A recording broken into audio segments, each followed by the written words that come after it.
No vídeo a seguir, iremos expor o livro Economia Industrial, Fundamentos Teóricos e Prática no Brasil, com ênfase no capítulo 24, Política Industrial. A participação do Estado nas atividades produtivas do país gera controvérsias entre os economistas. Isso porque o tema é defendido e atacado a partir de diferentes teorias, a ortodoxa, a desenvolvimentista e a evolucionista. O objetivo mais comum da política industrial é a promoção da atividade produtiva direcionada ao desenvolvimento superior aos já pré-existentes.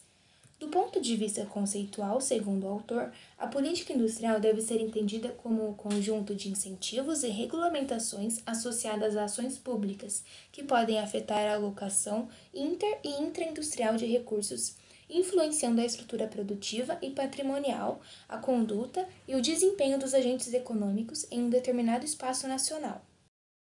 Como sabemos, a relação de Estado e mercado durante a história oscilou muito.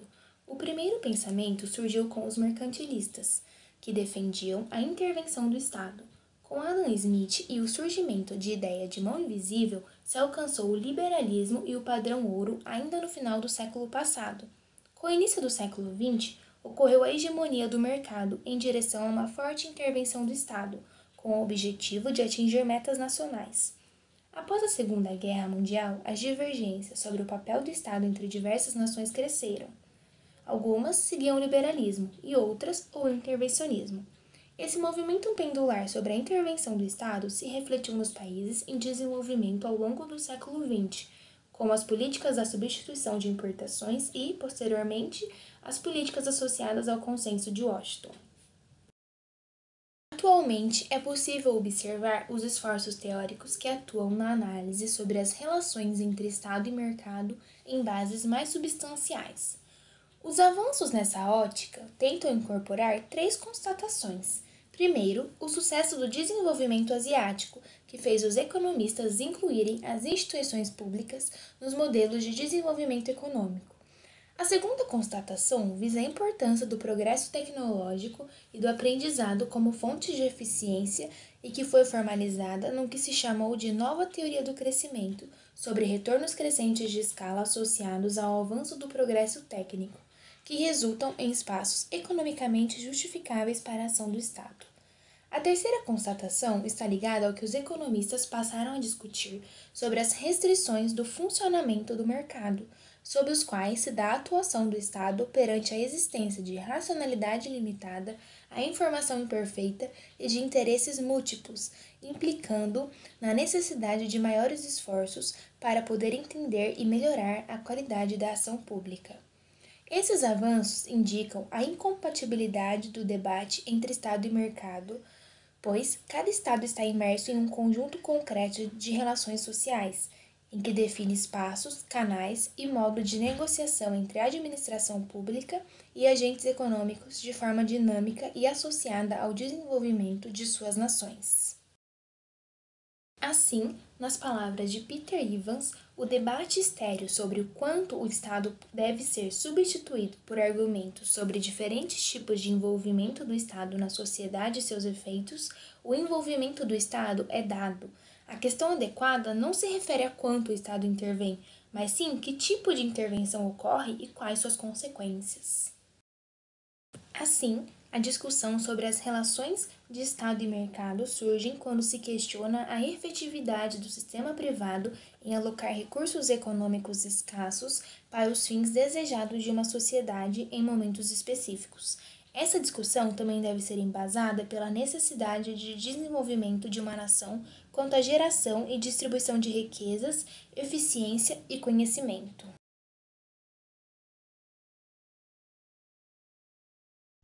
Política industrial vista pelas óticas das falhas de mercado.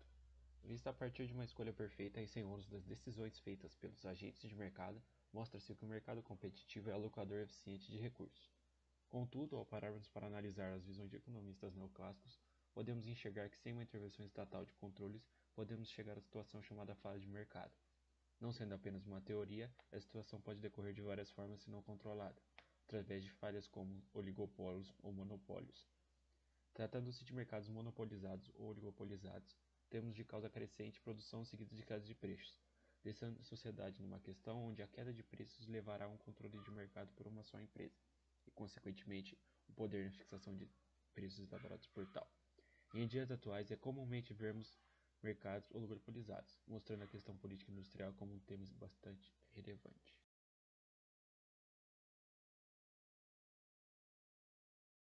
A externalidade, outro tipo de mecanismo da política industrial que busca meios de corrigir falhas de mercado através de agentes econômicos, que por meio de decisões influenciam positivamente ou negativamente outros agentes. O fornecimento de bens públicos possui um problema conhecido como carona, ou free rider, ou seja, uma possibilidade de usar sem pagar diretamente por estes bens, pois o mercado tende a não funcionar no fornecimento de tais. Como solução, o governo passa a ofertar, ou feito a partir de concessões. Industrial pela ótica desenvolvimentista. É apresentada levando em consideração três grupos de causa: contexto específico, tempo histórico, contexto internacional. A corrente de ações de um Estado é caracterizado como elemento ativo e não somente corretivo. A ótica desenvolvimentista de um Estado tem como meio promover e sustentar o desenvolvimento. Como defendido por Mill, seguido por Frederick, acreditam que uma indústria recém-construída em um determinado país terá como consequência um custo elevado muito maior comparado a um segundo país onde a indústria já consta ser estabelecida. Logo, se pode notar que uma não intervenção estatal causará uma perpetuação da divisão internacional do trabalho. Seguido dessa premissa, a ótica desenvolvimentista leva uma relação com o processo de desenvolvimento na produção de um determinado país, e tem caráter intervencionista quanto mais tardio for tal industrialização. Países em graus mais avançados em questão de desenvolvimento industrial tendem a ser vistos como horizonte para futuros países em desenvolvimento, dessa forma facilitando metas e minimizando falhas na administração. Em contexto de um país com política desenvolvimentista, os instrumentos da política econômica são ajustados de forma objetiva à industrialização. Logo, um Estado desenvolvimentista, tais políticas visam o benefício do setor privado. Em um Estado desenvolvimentista, ele será o líder de mercado, já que toma iniciativa sobre tecnologias e produtos. Como, por exemplo, a Coreia do Sul, onde a industrialização tardia ocorreram, o Estado criou distorções de preços a forma de guiar atividades econômicas em direção a investimentos, privilegiou a empresa nacional e impôs padrões de desenvolvimento rígidos. Dessa forma, a Coreia do Sul, assim como Taiwan, essas políticas desenvolvimentistas tiveram como foco industriais produtores de bens crescente elasticidade. Países da América Latina também tiveram um foco em políticas desenvolvimentistas, mas como foco industriais de bens de consumo não duráveis e duráveis. Logo, as diferenças de sucesso dessas regiões após 1980 é nitidamente superior ao leste asiático em comparação a países da América Latina. Sob a ótica desenvolvimentista, haverá maior sucesso quando as estratégias das políticas forem coerentes ao estágio de desenvolvimento das nações. A política industrial pela ótica da competência para inovar destaca as relações entre estrutura de mercado, estratégia empresarial e progresso técnico. O modelo mostra que é possível tanto a estrutura de mercado influenciar as estratégias empresariais, quanto essas possuírem a capacidade de alterar as estruturas de mercado. Alguns aspectos principais para o entendimento da abordagem são a concorrência por inovação tecnológica. Diferente da visão convencional de concorrência via preços, a corrente enfatiza a competição por meio de inovações e seus efeitos, a inter-relação entre os agentes econômicos, as vantagens adquiridas a partir da interação e cooperação entre as empresas, estratégia, capacitação e desempenho. A partir da avaliação do mercado e do ambiente competitivo, as empresas tomam suas decisões alocando seus recursos para o fortalecimento da capacitação tecnológica, que irá definir parâmetros de eficiência produtiva e diferenciação de produtos. E, por fim, a importância do ambiente e processo seletivo. A corrente enfatiza a importância econômica das inovações tecnológicas ao longo do tempo. Os autores dessa corrente refutam os pressupostos antes colocados, como de equilíbrio no mercado, informação perfeita e racionalidade dos agentes. Para eles, a racionalidade é limitada e existem assimetrias de informação, o que são consideradas falhas de mercado pelos economistas ortodoxos. Pela ótica da competência para inovar, é considerado como a força de crescimento e da mudança estrutural do capitalismo. O mercado se organiza como um local onde acontecem as interações estratégicas e de rivalidade entre as empresas, onde essas investem na criação de assimetrias competitivas para poderem diferenciar seus produtos no mercado e ganhar melhor posição. O investimento feito em inovações é o que instiga os agentes a competirem no mercado. Porém, este é repleto de incertezas, o que abre espaço para intervenções do Estado, que procura sempre induzir as empresas a inovar seus produtos e processos, tendo como objetivo estimular as empresas a desenvolverem novas capacitações. Os instrumentos de intervenção se dão por subsídios a projetos de alta densidade tecnológica, incentivos fiscais à pesquisa e desenvolvimento, financiamento em condições preferenciais para inovação, disponibilidade de capital de risco para novos empreendimentos e medidas que garantam o registro de patentes e mantenham os padrões técnicos. Então, como já discutido, a intervenção estatal é uma característica essencial para a política industrial, essa podendo ser explícita ou implícita, sendo a primeira por meio de leis, regulações ou declarações governamentais, e a segunda, mais difícil de identificar, podendo ser ações implementadas diferente do anunciado ou que não atinjam seus objetivos. Ou também, um país pode adotar políticas industriais sem que essas sejam anunciadas formalmente. Como mencionado anteriormente, os instrumentos de política industrial são agrupados em dois grupos: os de regime de regulação, que arbitra o processo concorrencial, englobando políticas comerciais, assim como regulações à propriedade intelectual do consumidor e meio ambiente, assim também como regime de incentivos, que são medidas fiscais e financeiras. As políticas industriais podem ser definidas de acordo com a natureza de seus instrumentos e seus alvos. Estas se dividem em duas: políticas horizontais ou funcionais, que são aquelas que buscam melhorar o desempenho da economia como um todo, sem privilegiar setores específicos. Esse tipo de política busca alterar o mecanismo geral de alocação de recursos na produção. E políticas verticais ou seletivas, que são pautadas para estimular indústrias, cadeias produtivas ou grupos específicos de empresas. Os instrumentos citados anteriormente são usados tanto para políticas verticais como horizontais. Temos também instrumentos de políticas horizontais associados ao desenvolvimento do ambiente onde operam as empresas, como políticas de infraestrutura, recursos humanos e ciência e tecnologia.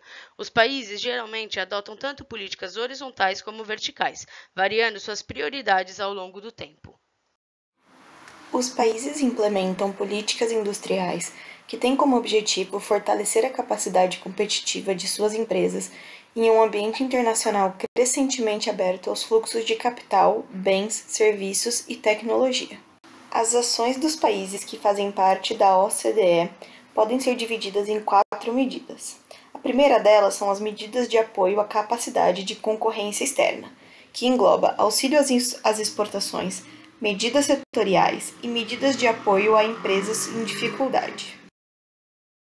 Medidas de apoio às atividades de P&D e à difusão tecnológica, que incluem a redução dos custos de P&D, apoio a tecnologias específicas e estratégias e apoio à difusão tecnológica.